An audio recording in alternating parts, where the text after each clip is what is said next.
Welcome to the Open University. It's funny actually calling this the Open University because I seem to be living increasingly in the past. You can see behind me here some of the retro paperback books I've been buying, and they're mostly, they're uniquely from the 20th century, and they represent my idea of the glamour of European culture. It's a filtered Europe. It's a Europe which I've reassembled like a mosaic of my memories and my dreams of what Europe should be like. I'm happy today to read in the news that the far-right candidate for the Austrian presidential election has been vanquished for the second time, because when I was in Vienna in June, they had their first round of this election. It was going to then happen again in October. And there was this fear that this populist right-wing surge would also sweep into Austria, but it seems to have been defeated, and we have an eco-candidate. And it's also very noticeable that it's Vienna, which refreshed me a lot after Munich, actually, when I was there in summer, because it was very obviously cosmopolitan and multi-ethnic, the very things which this new president is saying are great about Austria. He's an immigrant, or the son of immigrants himself, from I think the Baltic republics and Russia, his parents. But I'd felt a little stifled in Munich somehow, because I couldn't find any immigrant areas. I couldn't find the Turkish grocery stores that I'm used to in German cities. And then in Vienna, suddenly there were these market areas in the north of the city, which were Muslim areas, and it's very noticeable that it's the cities which vote, the cities which have the most immigrants in them, which vote for pro-immigrant, or at least not anti-immigrant candidates politically. And it's the people in the countryside and the older people who obviously just know about immigrants by reading about the occasional atrocity, terrorist atrocity, like the Paris massacre, in the newspapers, and then base their political and their voting patterns on that. And they do vote. They go out and vote. They vote about things which are happening far from their doorsteps, which they want to keep far from their doorsteps, a sort of NIMBYism. I'm very much, although I'm demographically getting close to those people, I'm very much with the young people and the city people. I love cities, and I love particularly mixed cities. Of course, there's the irony that I live in a country, Japan, which is not only not part of an Asian union, but has notably few immigrants and foreigners here. But I am one of them.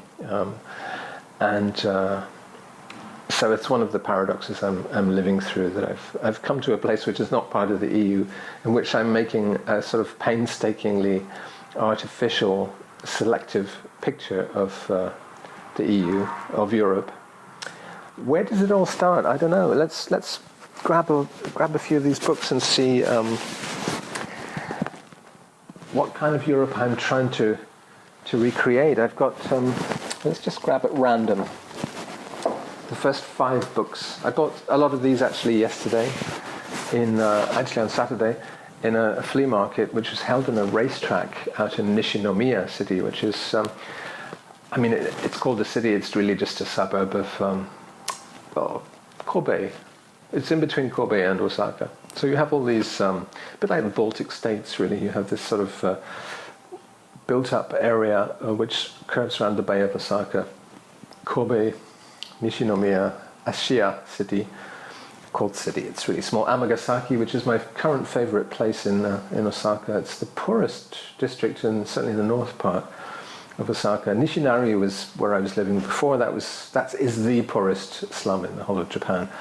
What I love about poor areas, it's kind of another of these paradoxes, and it sounds kind of terrible, but I think happiness is very much about living amongst people who are poorer than you, and therefore feeling a sense of what the sociologists call relative,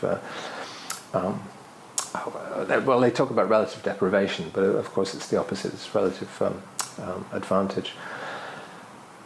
And if you can find people even poorer than you, wherever you go, you can be happy. So, but it's also the beauty of cheapness, which I'm very, very much into. These books are cheap. I think they're they're beautiful in themselves, but they wouldn't be beautiful if I was paying 40 or 50 euros. When I look online, I see these books going for 40 or 50 euros each, and here I buy them for €1 or €3. This guy Guilevic used just one name. He was a communist who was also a finance minister in France who helped with the reconstruction after the war. Had this funny little gnome-like beard which a lot of European communists adopted at the time.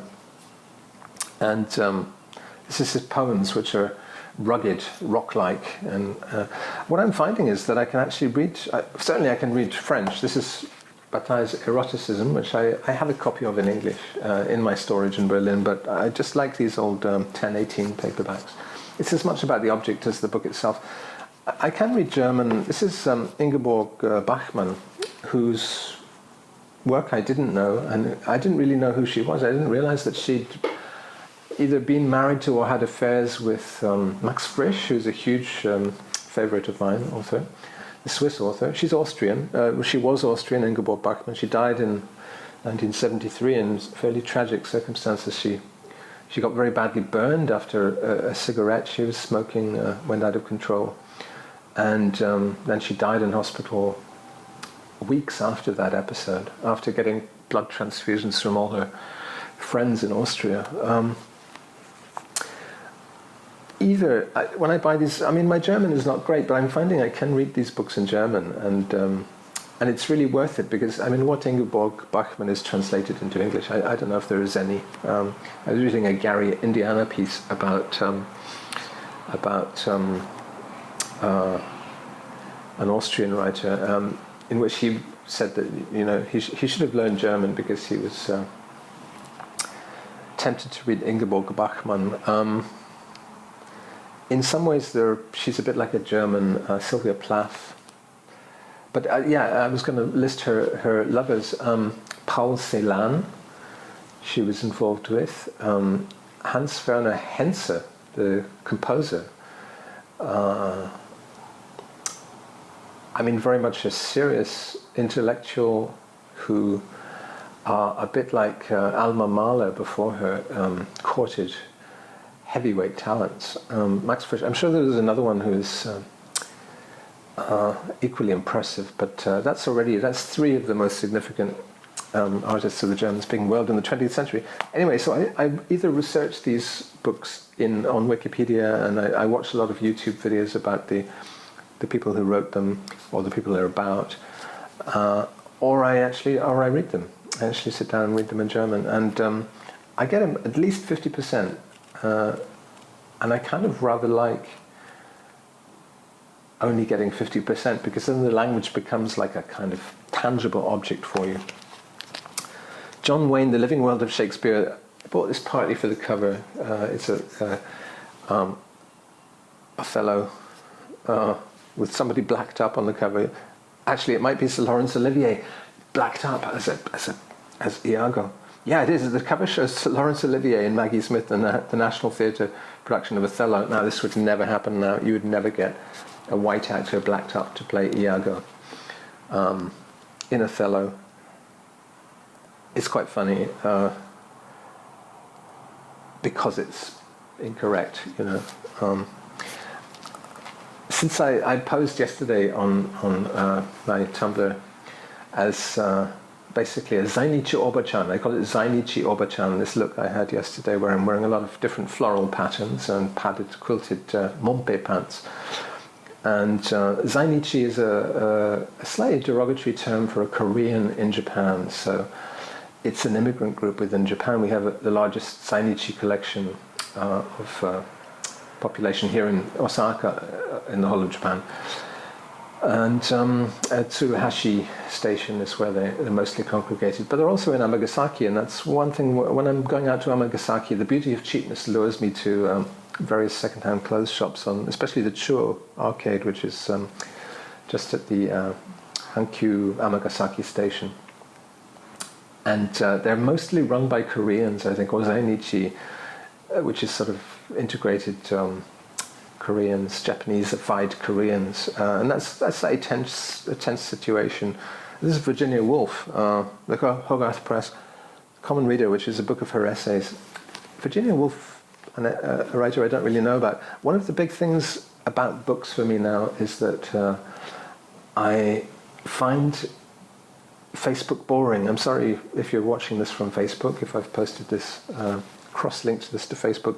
I do mostly find it very, let's be more precise. It's not boring, it's just good for certain things which are phatic things, which is like, hey, how you doing, kind of things, or just badinage, messing around, joking about. I think it's fine for that. It gives me a lot of pleasure as a place just to joke around with people. But I think Tumblr is still my favorite site because there's a kind of aristocratic and aesthetic feeling on Tumblr. Not aristocratic, it's just people of slightly refined and it's my Tumblr feed, very refined sensibilities and artistic talent on display, visual orientation, and but no, I've been buying books because actually, if you spend all your time with your nose in a laptop screen, and I have 3 laptops and 2 desktops in this room with me, three desktops, no, 2. You're reading mostly quite low quality prose. You know, you're wrecking your eyesight. You're probably exposing yourself to doses of radiation and Wi-Fi that are not healthy, and also you're just not really getting a very high level of prose with it. So life is short, and so I've kind of made a conscious effort to wean myself off the kind of the phatic chug of Facebook, and to be reading things like Virginia Woolf, or because I was a very serious young man. I was a very literary and serious, into pop music and into literature.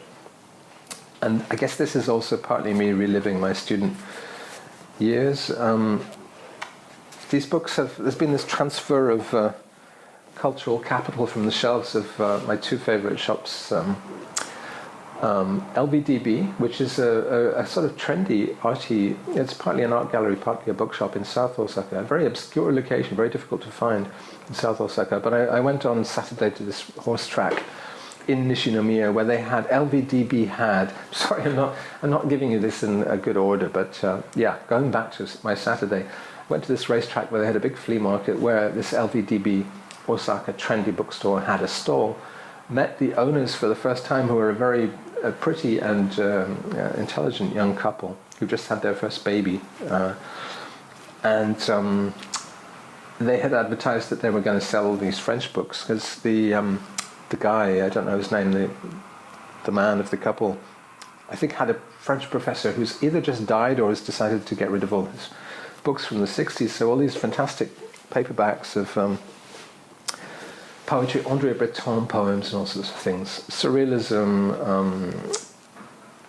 eroticism, communism, all the isms which I like were there. Sorry, my concealed recorder has just fallen down. It's just fallen down my sleeve. I'm recording onto this because I don't have one of these clip-on crocodile mics. I learned the word for these mics the other day. It's not crocodile, but they have crocodile clips on them. So I'm just going to hold this, actually. You probably thought I had a deformed shoulder or an epaulette or something, but no. This is one of the cheap sweaters, by the way, which I got out on the Chuo arcade. Particularly like this one because it's got sort of 70s gradations, so I can gradate from the grey pants up to a different colour of neckwear. These are life's little pleasures, and second-hand books, second-hand clothes. The idea of stepping into someone else's life, almost illicitly, fills me with pleasure. Let's see what else I have here. This is Spanish. My Spanish...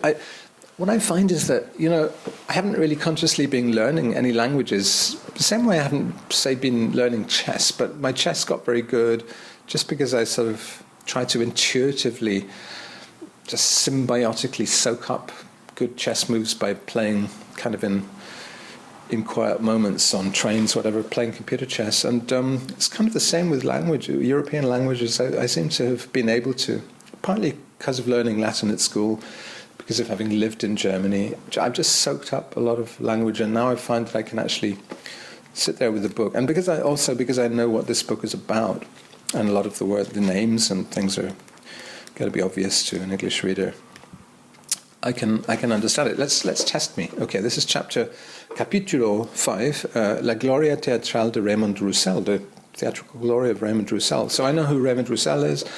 I don't know much about him, but I know where he is on the map. Sería vano buscar su nombre en las antologías o historias del teatro francés. This is actually a French book by Henri Béard about Surrealist theatre. So anyway, we've lost count of the number of anthologies of the history of contemporary French theatre,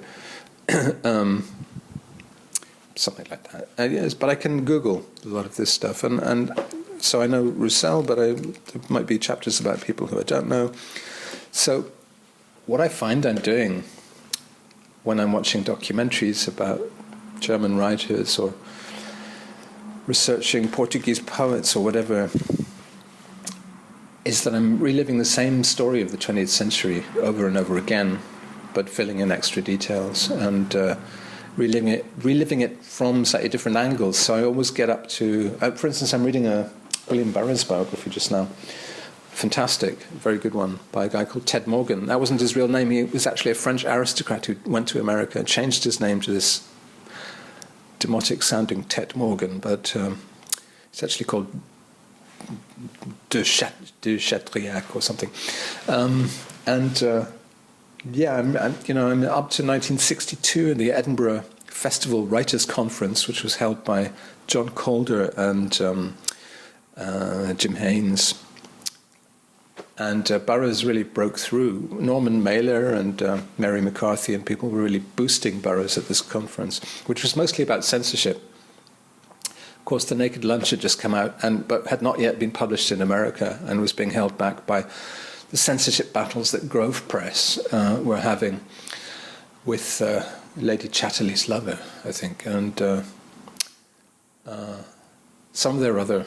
Grove Press were feisty and enjoyed fighting, but had this stupid liability contract where they had to defend their authors in multiple lawsuits. And eventually they got a Supreme Court decision saying that Lady Chatterley's Lover was not obscene.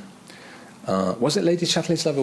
No, it's a different battle they were fighting just before that. It was Henry Miller, Tropic of Cancer, I think, and... Miller was also there in Edinburgh at the Writers' Festival. So I know from other angles, I know the history of Jim Haynes, I know the history of John Calder. I've met John Calder, met them both actually, and they're both still alive, amazingly enough. And so I get it. It's a familiar thing to come, here we are in the 1960s. There are certain fetish dates I have, like 1956. It seems to be an amazing year in which a new culture arrives, a new artistic culture. Postmodernism, I date starting from 56. 72 is another sort of fetish year for me. I don't know why, but I might be reading the Burroughs biography during the day, and then in the evening I'm watching like a 1972 episode of the Mary Tyler Moore Show or something, just to unwind. Constantly revisiting years that I've lived through, known in my life, and it's all part of this retro archive culture which we live in. It's part of my age and nostalgia for times when I felt perhaps more adapted and adjusted. But it is, at the same time, it's not an alienated state to be in, because I'm not alone.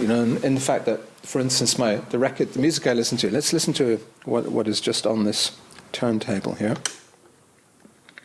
The music I listen to is all these secondhand, like the books and the clothes. It's all secondhand.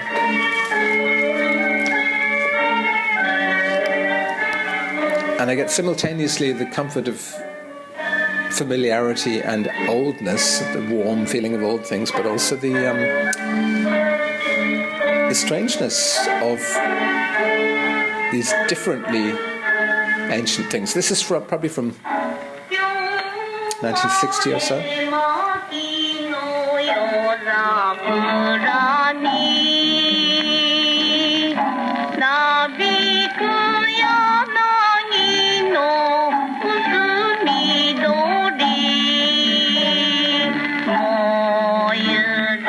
It's a kind of boat song, I think, and it feels a bit Chinese to me, although it's a Japanese thing. Oh, look at the talking of boats. There's some beautiful boats passing outside.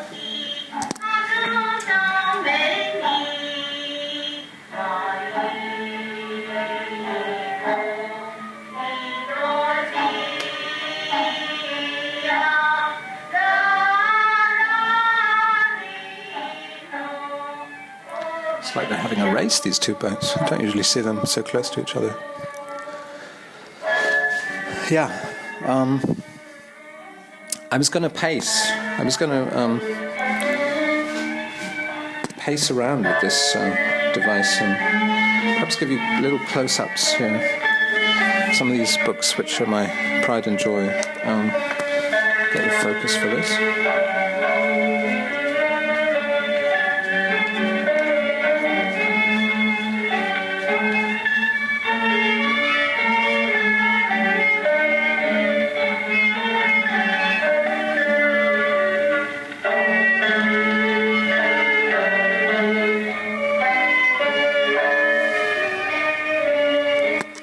This Georges Perec, for instance, I'm sure a lot of these books are really rare and valuable. I got them for 300 yen each.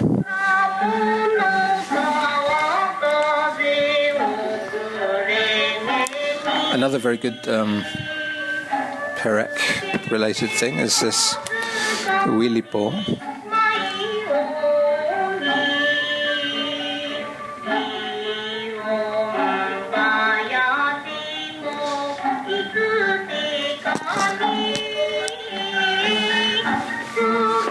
So imagine me happy with my cheap stuff. I was had a slight, in a way, a setback yesterday because me and David McClyment were approached to have our song Buzz in Westworld, and it was going to be a lot of money, and we were sort of counting on this money appearing, and then we were told at the last minute, well, actually, it's not. They've gone with something else. But oh God, someone's drilling upstairs.